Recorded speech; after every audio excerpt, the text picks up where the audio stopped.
நற்செய்தி வாசகம். தூய மார்க் எழுதிய நற்செய்தியிலிருந்து வாசகம். 7ஆம் அதிகாரம் 31 முதல் 37 வரை உள்ள இறை வார்த்தைகள்.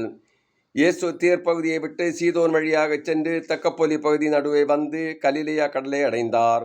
காது கேளாதவரும் திக்கி பேசுவோருமான ஒருவரை சிலர் அவரிடம் கொண்டு வந்து அவர் மீது கை வைத்து குணமாக்குமாறு அவரை வேண்டிக் கொண்டனர். இயேசு அவரை கூட்டத்திலிருந்து தனியே அழைத்து சென்று தம் விரல்களை அவர் காதுகளில் இட்டு உமிழ்நீரால் அவர் நாவை தொட்டார்.